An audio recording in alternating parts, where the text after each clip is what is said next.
Coming up on today's episode, can baseball-sized speakers deliver decent sound? An awful-looking Blu-ray gets updated and fixed. Are plasma refresh rates the same as LCDs? And of course, the Blu-ray releases for the week of March 9th, 2010. This is HD Nation.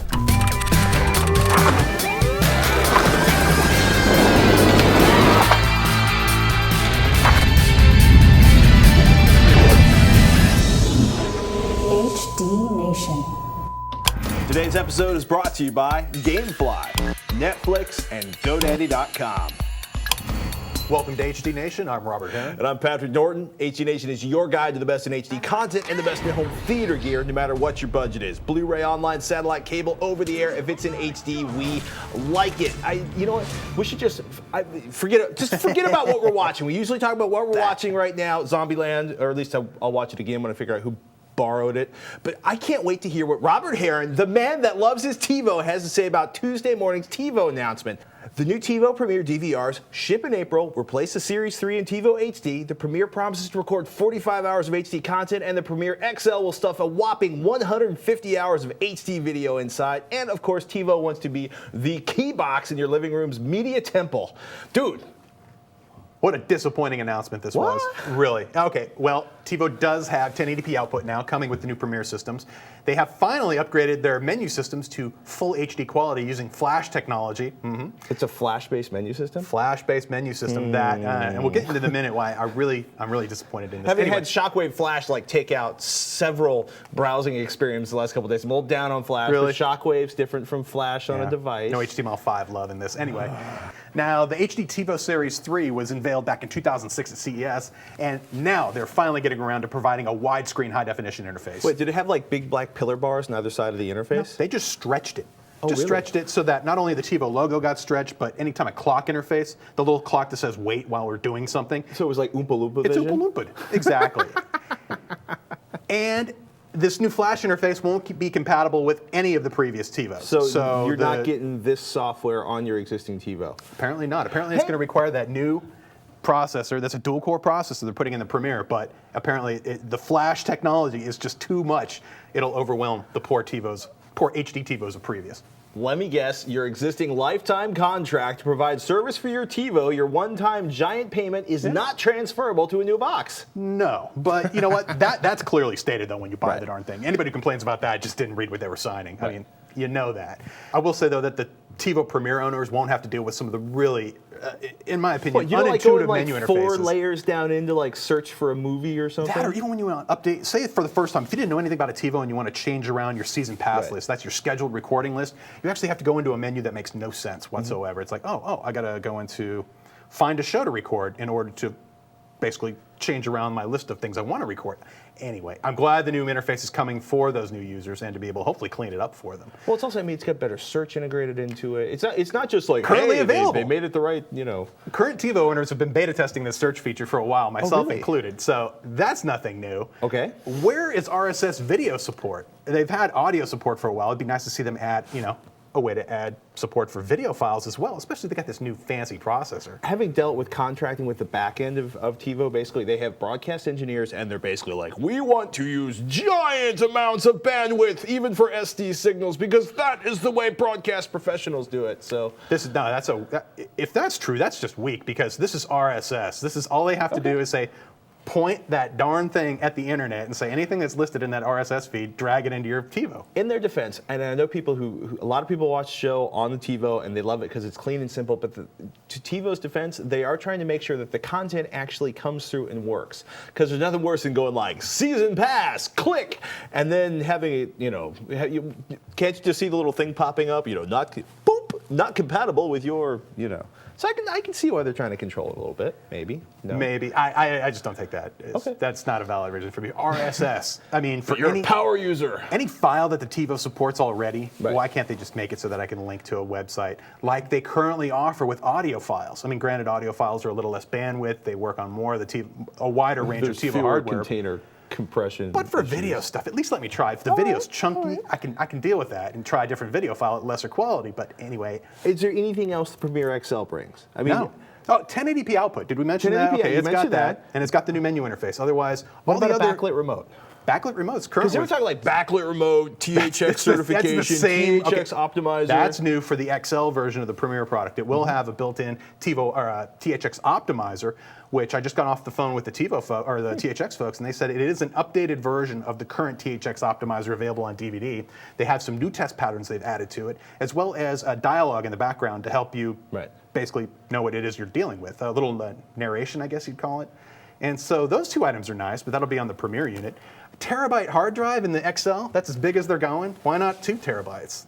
Because 2 terabytes would make it like a. Because right now it's $500 for the 1 terabyte. If they went to 1.5 terabytes, it would probably be another $50. And if they went to 2 terabytes, it'd be like another. Wow. All right. And as far as video streaming support, everything, Netflix, Blockbuster, Amazon Video on Demand, all of that stuff's currently available. It's also going to be on the new Premiere product as well.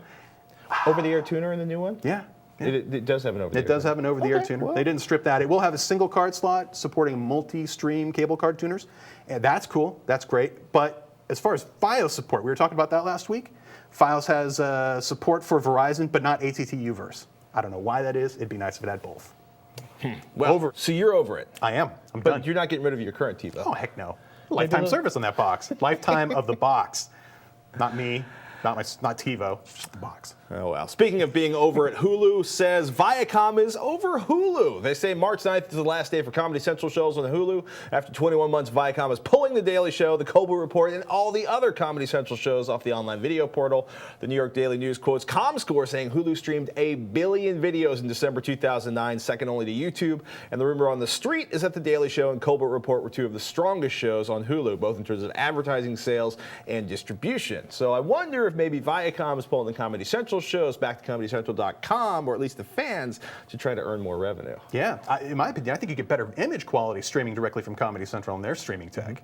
So hopefully, You're a big fan of the South Park. Does that come from South Park Studios or from Comedy Central?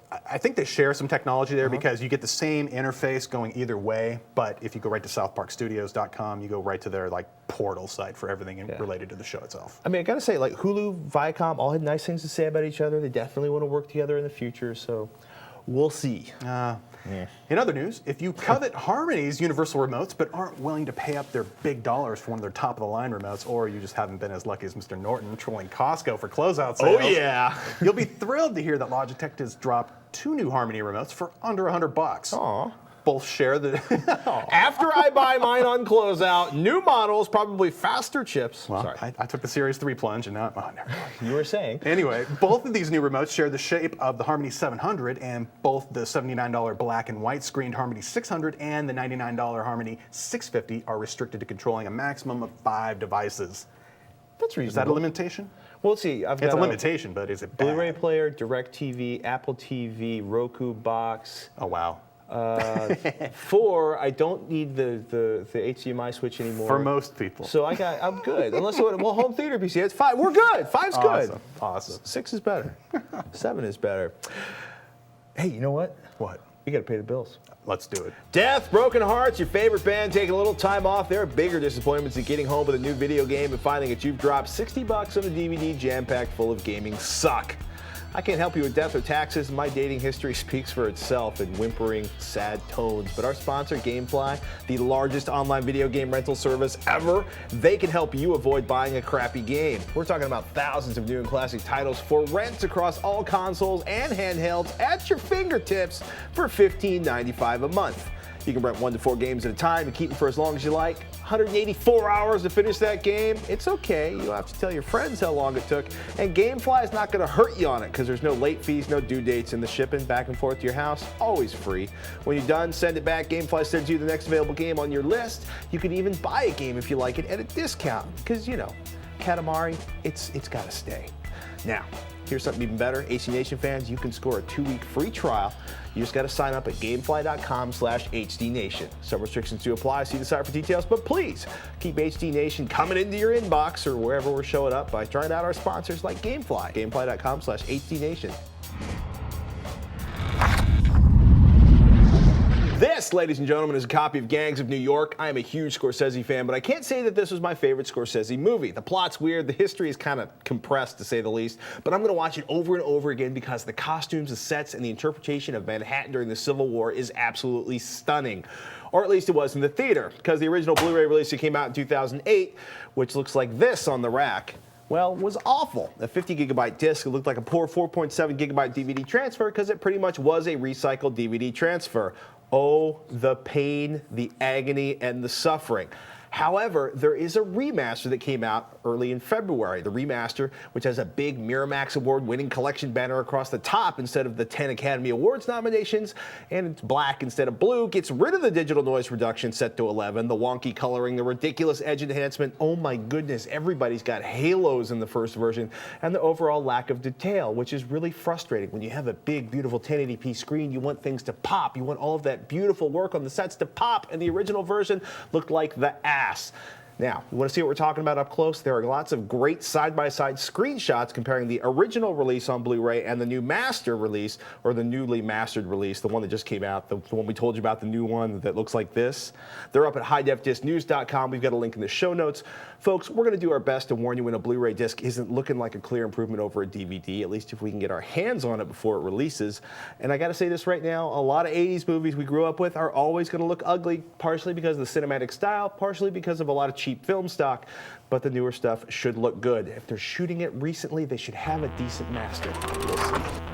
Time for the Blu-ray releases for the week of March 9th, 2010.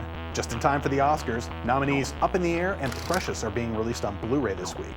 Precious was nominated for 5 Oscars, including Best Picture, and is based upon the novel Push by Sapphire.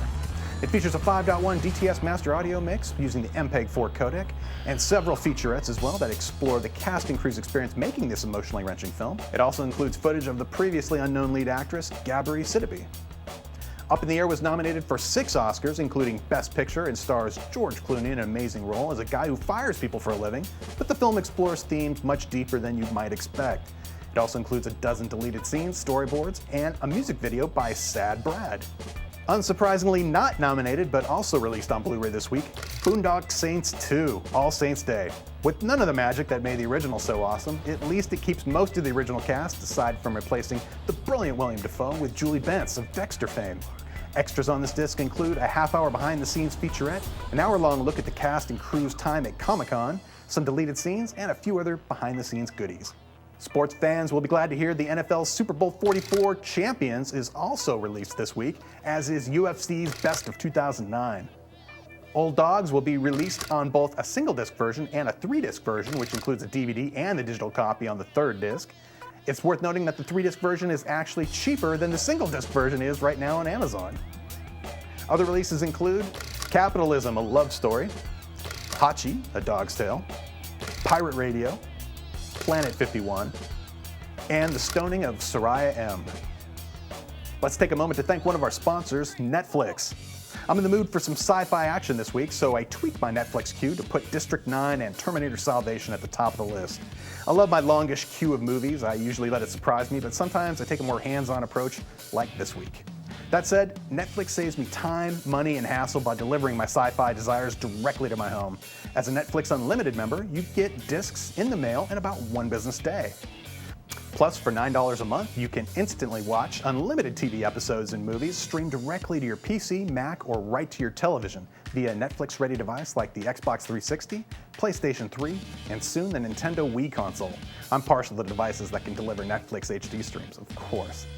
And with Netflix, you can watch as many movies as you want. Shipping is free, and there are never any late fees and no due dates. Keep the movies for as long as you like. You can get unlimited movies 2 ways for only $9 a month, and for $2 more, you can select Blu-ray discs when available. Plus, as a new member and HD Nation viewer, you can get a 2-week free trial membership. Go to www.netflix.com/HDNation and sign up now. Be sure to use this URL so that they know we sent you. nothing wrong with planting 5 or 7 boxes around the room and planting a subwoofer, or better yet, 2 if you have the space. It's how surround sound is done, right? Not in an apartment as small as mine. And not mine either. Yeah. Space-limited environment. Sorry. Now, in the early days, right, satellites obviously are not a new idea, but tiny satellites in the early days, they meant tiny audio, a little tinny, maybe the crossover to the subwoofer wasn't so hot. But I gotta say, Orb Audio's bizarre wee balls of steel, that didn't really sound right. Definitely deliver excellent surround sound without overwhelming the room they're in. And when I say overwhelming, I mean spousal acceptance factor, to borrow a phrase from our friend Lloyd Case. Well, okay, the copper ones pretty much pop no matter where you put them. They're loud. Fancy. They would go well with the kitchen if you had a lot of copper pans, I guess. Or the bar room. But seriously, these things reaffirm my belief that size did not equal quality or volume. Now, let's talk about Orb speakers. The actual physical, like the magnets for the speakers themselves are made in China because you basically can't get neodymium drivers. Did I actually say neodymium correctly? That's a first. But basically everything else, including the final assembly of Orb Audio's devices, are in the United States, actually down in LA, and almost all their suppliers are down in LA. So pretty much everything inside this thing, including the copper wiring, they actually found somebody in the United States that still draws copper wire. I love this concept. The same speaker is used for front, center, and surround channels, and they offer them in basic or doubled up versions. The Mod 1, which basically includes the Super 8-inch subwoofer, and I know some of you out there are like, I've got a Shure subwoofer. 8-inch subwoofer is not going to fulfill my needs. Okay, you got the giant room, you get the giant subwoofer, but basically the idea is you have 5 of these, nice, plus your subwoofer, and it's actually pretty good. The Mod 1 Plus, $1,000, the same deal as above, but includes the Mod 2 dual orb center channel and free speaker wire and subwoofer cable. I don't know if that's the cool, US-made copper cable. I have to check on that. Now, the People's Choice costs $1,100. It swaps in the Mod 2 dual orb speakers for the center and both front channels, and the Mod 2, which clocks in at $1,289, has dual orb speakers for the front, center, and surrounds. Now, I got to say, we did the Mod 2s up front. We're basically at 2 on the left, 2 on the right, 2 in the center, and then a single channel for the surrounds. That actually sounded pretty good. They're offering 8 and 10-inch subs. They're clean. They're surprisingly not boomy for a tune port sub, actually. I'm always a little worried, or maybe I just didn't play the right note to get the boominess. These are not Shure VTF-Mark IIIs, but one of those magnificent monsters, which also I think come from the LA, would cost you $630 alone for the subwoofer and would probably blow the stucco clean off the walls of my building. That is a subwoofer that will fill a big room. It is overkill for most people. Now, quick note, Orb also sells speakers individually. If you start out 5.1, you could add in the 7.1. They come in 5 colors. We've got the copper, the fabulous black gloss, the white gloss, and somewhere around here, I think this is the bronze, and of course the steel. They really sound good. Because we did some challenging stuff. One of my favorite scenes, Fight Club, they're on the plane, right? Edward Norton is talking to this innocent woman sitting next to him, and he's envisioning the plane getting hit by another plane. This is a challenging scene because you go from a nice, detailed, beautiful center channel conversation to a plane exploding around you. And they deliver. They delivered without basically a nice, clean, I would say wall of sound. It's one of those scenes where you go from like center channel, everything else is just kind of sitting there, or actually the bar scene in Fight Club, another good one where Tyler Durden and Edward Norton's character, Brad Pitt and Edward Norton's character meet. Beautiful, nice, small details from left and right channels and surrounds, and that beautiful centered conversation up front. I thought these sounded great. I thought they sounded spectacular given the size, because I've owned some small satellite type speaker systems that sounded like ass. These are not one of them. They're not the cheapest out there, but they are probably perfect for people with small spaces. If you have a really huge room you need to fill with sound, they might not be perfect, but if you have a really big room to fill with sound, you might be able to afford bigger speakers. Now, when you had the setup, like we have the 2-channel setup, or the 2-speaker setup up front, could you start with just the 1 speaker at each point, and then can you buy them one at a time and just add them in as you get them? Yeah, I don't know what the pricing on that would be like, because what they do with these is, in this case, they shipped the stands. So cool basically, deal. they wire these together. Not, it's almost kind of like bi-wiring, except it's not. So they basically have the 2 individual components that are suspended on the stand, and then you wire them together. So it's done in series then, too. Yeah, it's. I like that. Series or parallel? parallel. These are Is done it parallel? parallel actually because it's from here to here. And good point. Series would be positive to negative, negative to positive, and really weird stuff would happen. But you know, even with as little as we had like a 60-watt amplifier, kind of our workhorse, an old Marantz, did a great job driving. We don't require a huge driver. They're fairly efficient. I like the expandability. That seems kind of like a good idea. Yeah, get as much speakers you need. Yeah, I'm not sure what it would cost to like buy the stand separately, but I gotta say, I was pleasantly surprised how good they sound. You guys have been asking for a lot of advice on audio. We're just starting to figure out our testing methodology, how we're gonna do this. Right now, it's the old school, non-scientific. We set them up, we tune them, and then we listen to some of our favorite audio scenes to see how these fare compared to other ones we've listened to. It's not the most scientific thing out there, but I gotta say, these were delivering on the surround sound audio for movies. If they're in your price range, they may be a little expensive for some folks. They're definitely worth checking out. They've got a really slick, hassle-free trial. You cover the shipping. You can test them out yourself for 30 days. If you keep them, hey, you got them. If you don't like them, you ship them back. It's a pretty good deal. Hey, let's thank one of our sponsors, GoDaddy. GoDaddy.com. I've been buying domains from GoDaddy.com, or I should say through GoDaddy.com for years. They do web hosting, and they've got a lot of other features you might not know about, and they're a sponsor. So let me tell you about the ironclad protection of a GoDaddy.com secure certificate. It's really simple. You buy their service. They make sure your site is secure. Your visitors, and a lot of them are paranoid, now know that your site's a little bit safer than some of those other sites out on the internet. It's easy, it's slick, it's painless, and you can get 10% off your order if you use the code HDN8. Do me a favor, if 10% isn't good enough for you, check out revision3.com/GoDaddy. You're gonna find all the HD Nation GoDaddy deals and codes. Do us a favor here at HD Nation, get your piece of the internet at GoDaddy.com and use an HDN code when you do. You know the worst part about product evals is when you review a product, shipping it back. Because like the shiny toy goes away and then you got to wrap everything back up. It's like a reverse striptease. I take the other side of that. I'd rather see what's coming next, so get the old stuff out of here quick. Old as in like it came out a week ago. This is why it always takes us years to buy something new, because we know what's coming out every 6 months. Anyhow, viewer question time. Plasma or LCD? That's what Rashad is asking. He wrote in. Hello, it gets confusing with all the HDTV specs floating around. He says he recently bought a Plasma LG 50PQ30, a great budget price. It offers 600 hertz. 600 hertz! But what's the difference, Rashad asked, between a 600 hertz refresh rate on a Plasma and an LCD's 240 hertz refresh rate? What is it like? Plasmas are 600 hertz! Yes, so that means they're like way fast. 2.5 times better than... Exactly. How many times is 240 going to 600? 1.5 times. Yes. 2.5 times. Yes. 2.5. 2.5. Look at that. The English major did some math. So what? So what's the difference between 600 megahertz on a Plasma?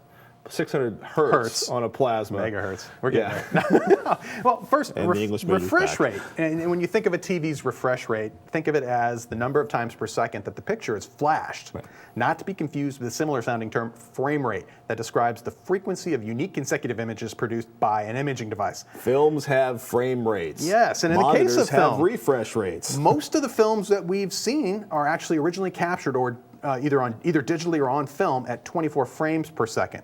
But this material is never displayed at 24 hertz. It's displayed at a much faster refresh rate in order to minimize the perception of flicker. Right. 60 hertz, 120 hertz, 240 hertz. Exactly. 600 glorious hertz. Now, most Plasmas, they claim a 600 hertz refresh rate, and that's just a way of describing how fast the picture is being updated every second. Basically, like they run the beam. Basically, they refresh every pixel horizontally 600 times every second. Totally, and it's left to right, top to bottom. And for some technologies, in particular with LCDs, it's good not to focus exactly on saying the picture's being updated. It's more like the picture's being flashed, or the screen is flashing something new or something different. It gets a little wacky. But with Plasma, it's essentially, hey, marketing departments love this stuff because, hey, they can look at that 600 hertz number and go, oh, you know what, that is so much faster. Let's really promote that one specific feature of our TV. But it's something people are really taught by the computer industry. They walk into a store, there's big boxes. One is 120 hertz and this one's 180 hertz. The 180 hertz must be better because the number's bigger. Well, refresh rates with computer technology can be a lot different. You actually have direct control over how many times that picture per second is updated. If you set your monitor to 72 hertz, that is an actual 72 times a second that picture is being fully updated with new information delivered by the PC, because the PC is providing that source device. It's generating it, essentially. Now, to break it down, don't even worry about this stuff. Yes, Plasma TVs have very fast pixels, faster than LCDs by far. but they're two very different display technologies, and refresh rate isn't a spec I pay all that much attention to. Once I get past, say, 72 hertz, or that multiple of 24, that makes viewing film content, I think it gives you a more accurate representation of that kind of material specifically. Now, for everything else, you'd be hard-pressed to really see a difference between, a so-called normal 60 hertz LCD, 120 hertz LCD, and a 240 hertz LCD with regular TV content, or a plasma for that matter, running at 600 hertz. What about live like sporting events or HD gaming? Is there anywhere you're going to see a particular advantage anymore? Because it used to be like plasma, really. better for motion because it does the blur thing like your old CRT. They've done a lot of studies recently about motion blur on displays, and you can create it with test patterns. You can see differences between all of these technologies. And yes, the faster technologies typically produce a more detailed picture with the test patterns. However, when you have a panel of people looking at real video content, you see very little differences between all the display technologies, and you learn that most of the blur that people see is actually in the video itself. Oh, interesting. So it's not some advantage that the plasmas, the electrons are hitting the phosphors on the back of the screen. I will say that the newer panels tend to do a better job than the previous generations do, and I'm seeing that even today. So as time moves along, these panels do get better, but I wouldn't focus so much on that 600. Just know that your plasma's really fast, and if there's any kind of blurring that you're seeing on the TV, I wouldn't blame the TV on it. It's good, even though they're both called refresh rate, they're not really comparable. You get stay on hold versus impulse driven. It's wacky. Driven, that's like Star Trek. Paul, last question. Paul from Birmingham, Alabama wrote in asking, I've got a DirecTV HR21 that I'm considering adding an external eSATA drive. I would like to copy my saved movies and TV shows prior to adding the external drive, then restore them back to the external drive afterwards. Basically, he wants to save his content and watch it too. I don't want to hack into it as it's a leased unit, and I don't want to try to play or edit anything externally, just back up and restore. I can access the DirecTV unit on my network, but its content is apparently blocked from Windows 7. Is there any way around this, Paul? Okay, the nice thing about our DirecTV boxes, Paul, is that upgrading the storage capacity is as easy as plugging in an external drive over that eSATA port. And then you lose access to all the stuff you already have recorded on the internal drive. DirecTV to PC, no help. It is locked down so you can only stream programs off the DirecTV mothership, that HR21 box you have, and not move or store your programs. Right? It's like, oh, I'm going to move my... No, you're not going to move anything off the DirecTV. About the only way I know how to save your movies and your TV shows when you upgrade your drive is to pay $59 to Weeknees. The Weeknees.com folks, they've been doing DVR upgrades forever. You ship them your DVR, they copy the contents of the new internal or external upgrade, then they ship the whole thing back to you. If there's a way to do this, like get your hacker on and do it yourself, because your content is locked down pretty tight inside the, because the operating system, it's all stored on the drive. As soon as you put a new drive in there, it basically reinstalls the operating system. Oh. And like I want to say it's like a firmware hard drive operating system combination. In any case, it's locked down pretty tight. I don't know anybody who knows how to do this DIY. I can't find it. I've been looking for a couple years. My experience with Dish Network's DVR hardware on the satellite side of things was that I could add an external hard drive, but they had to enable that service on their end first. And I'm not sure if there was a fee involved or not. But then I could move my content to that because I was wanted to do a DVR upgrade, but I needed some specific content I had saved on this DVR over the years. Not going to happen on DirecTV. Yeah, but I think it was possible with Dish, I want to say. But it was a little convoluted, involving, you got to talk to them and make sure it's all cool, and then they got to basically move that drive to the new system and make sure everything's legal and cool. But I think it's possible with Dish hardware, but that's unfortunate with DirecTV. Yeah. Hey, if you really want to make me and Paul happy, do us a favor, email us hdnation@revision3.com with a way to move your DirecTV content to the new drive and still access it through DirecTV. Hey, we hope you guys enjoyed this episode of HD Nation. As always, we want to know what you think, so send your comments, questions, or suggestions to hdnation@revision3.com. You can follow us on Twitter, twitter.com/HDNation. And of course, everything we talk about in the show, we try to link to that in the show notes. Those are on the show pages. And you can find the show at revision3.com/HDNation. You'll also find all the links to subscribe to the show. So if you're not getting the latest episode of HD Nation delivered to your podcatcher, what are you waiting for? That's right. Subscribe and watch and share the embedded version of the show in emails and tell everyone you know. Till next time. Thanks for watching, everyone. I'm Robert Herron. And I'm Patrick Dorton. We'll see you next week on HD Nation.